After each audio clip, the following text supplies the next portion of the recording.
The transfer portal is open and it is rocking. Paul and Couz are going to bring you guys the news on the other side of the intro on this episode of Mountaineer Paul Talks Football. This is for Cameron.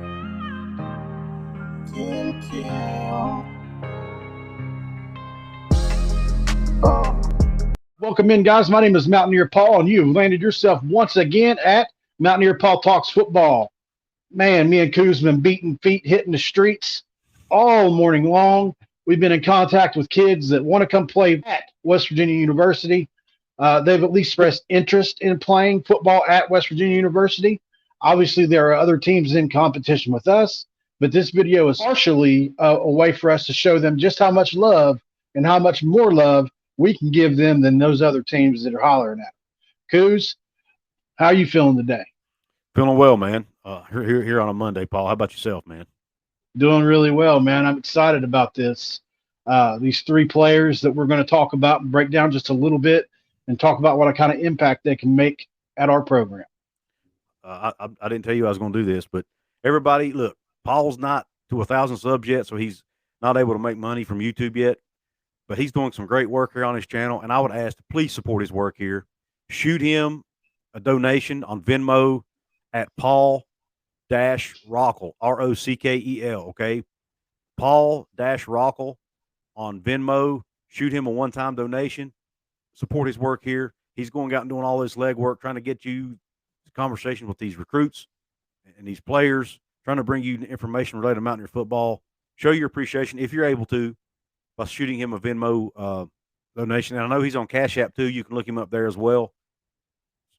Support what he's doing here, please. Just because he can't be monetized through YouTube doesn't mean that his supporters can't, that his viewers can't support his work. That means a lot, man. YouTube can't stop that. That means a lot. You know, you caught me off guard, but I really appreciate that. On Cash App, it is RROCKEL 85. So I really appreciate that, guys. It would be much appreciated.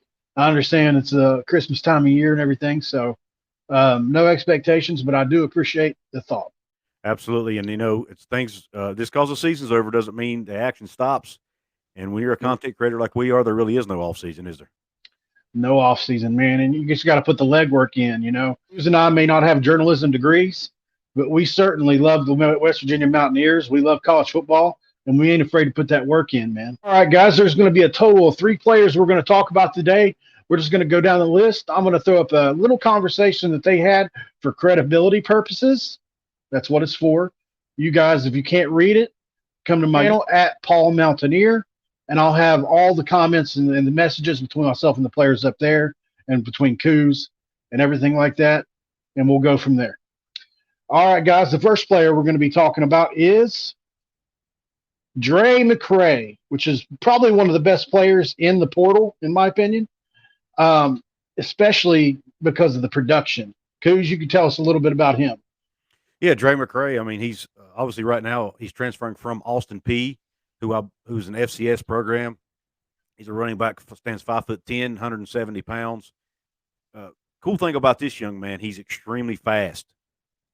He's a track star at the 1A level in the state of Florida. He hails from Tallahassee, went to North Florida Christian High School there, was a 3-star recruit in the 2021 class, but he was a track star there, his personal best was I think it was a 10.66 or something like that, which anything in the low 11s or especially below 11 is blazing speed. So he's extremely fast. So would really add some team speed to that running back room, to go along with what we already have. So just a really exciting young man. Yeah, and I've seen teams like Oregon has offered this kid. I mean, this kid is barely highly sought after. And in my conversation with him, he didn't want to commit too much. All he would tell me is that West Virginia's in the running, and hey, that's pretty good. We've got some good recruiters here at West Virginia University, and I feel like if they're in the running, they got a chance, which has been proven over and over again as they've gotten some of the better recruits we've seen come into West Virginia. Right. All right. So that's the first guy. The second and third guys I had a lot more talking with.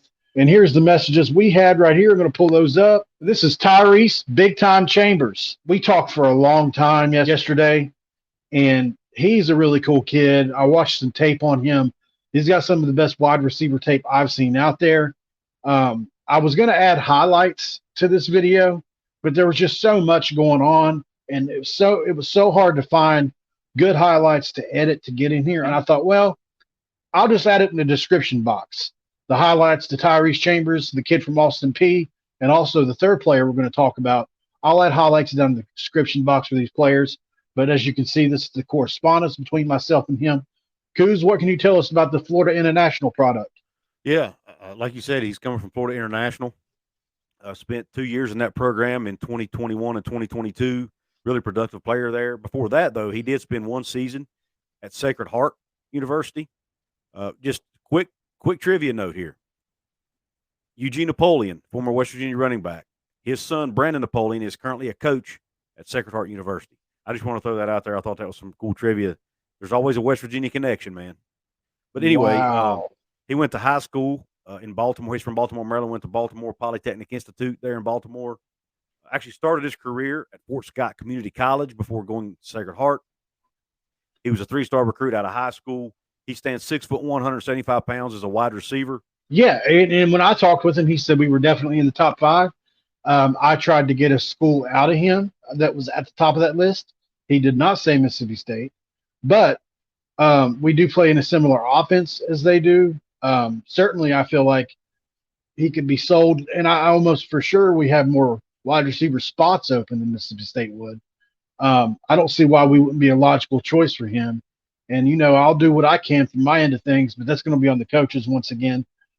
He was a really interesting and fun kid to talk to, and I really enjoyed his highlights. And I can't wait for you guys to watch those, and I'll put them in the description box, like I said. The third player we're going to talk about, Couz, is probably what everybody's going to come to see. This has really been exciting for me to look into. This is more of a homecoming. I don't know. I haven't really looked into it too much yet. Not sure if he was looked over or just wanted to get away from home for a few years. But we're talking about J.J. Roberts, the defensive back out of Wake Forest. And here is our correspondence. He was really, really happy to be considered possibly to come back to West Virginia. An important note is he hasn't been offered by the Mountaineers yet. I don't see why that wouldn't happen if there's mutual interest.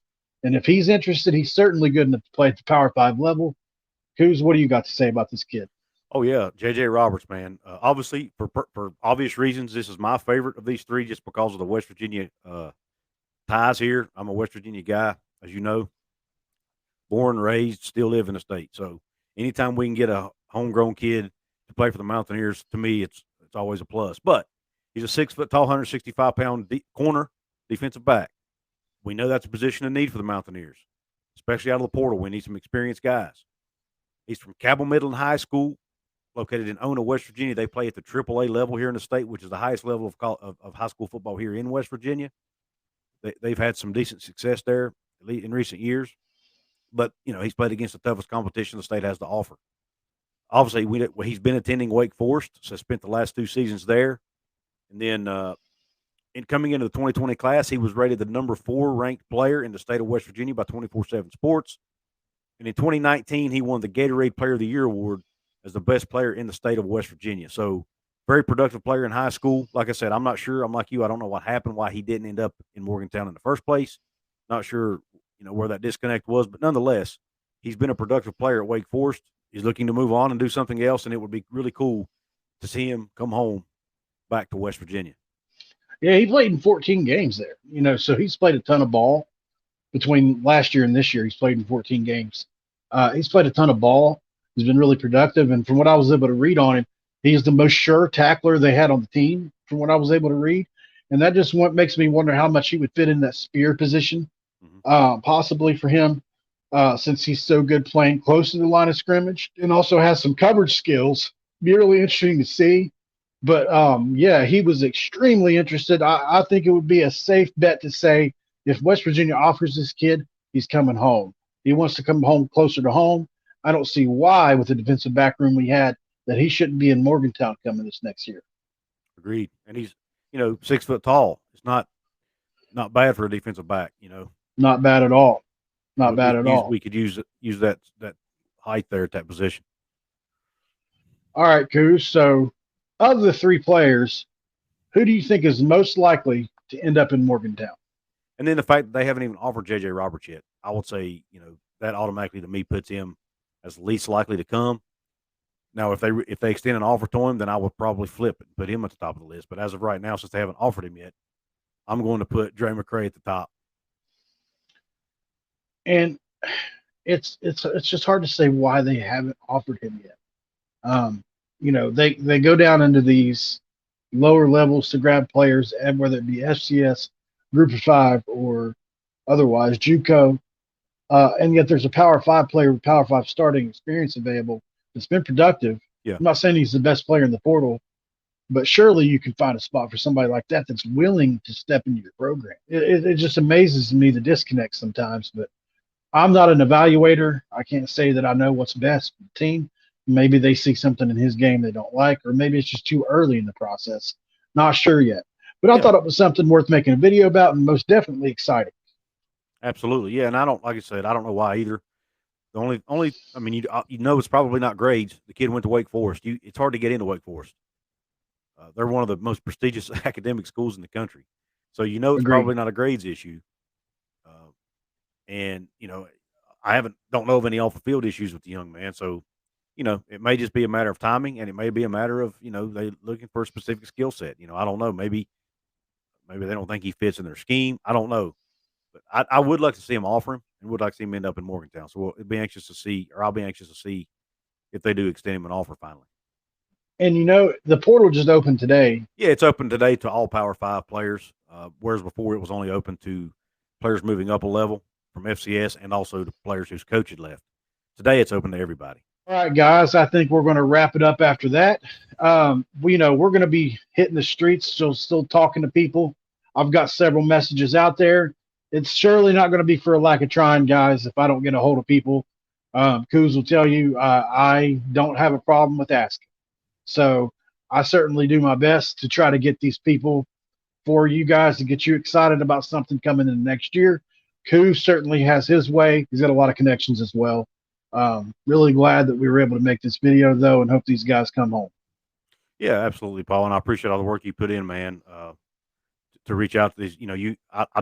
Sometimes I just don't have the time to reach out to as many guys as I'd like to, but I do put feelers out.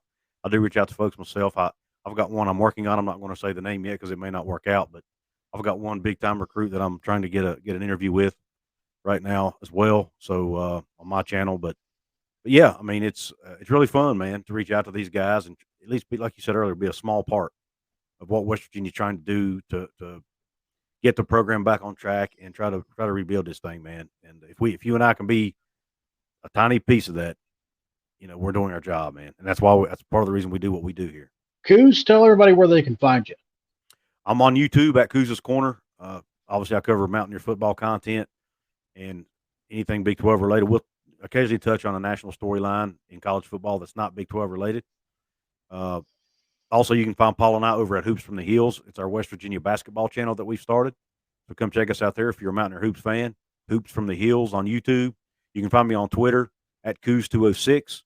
Interact with me there. I'm on Twitter constantly, probably more than I need to be honest with you. So I love to interact with you there. I have my own Facebook page, Couz's Corner. I'm on Instagram at Couz's Corner 206. And I'm on TikTok very, very rarely, but I am on TikTok at Couz's Corner as well. Guys, don't forget to hit that thumbs up button. Also, if you're not subscribed to Mountaineer Paul Talks Football, it tells me over 80% of people that watch my videos are not subscribed. Would like that number to go down if possible.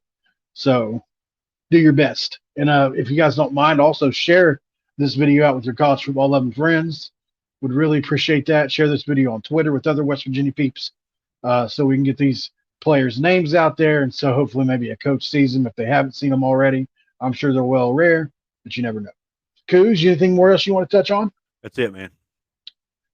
All right, guys, you have found yourself once again at Mountaineer Paul Talks Football. This episode is over. Couz and I are out. This is for Cameron. Cam. Oh.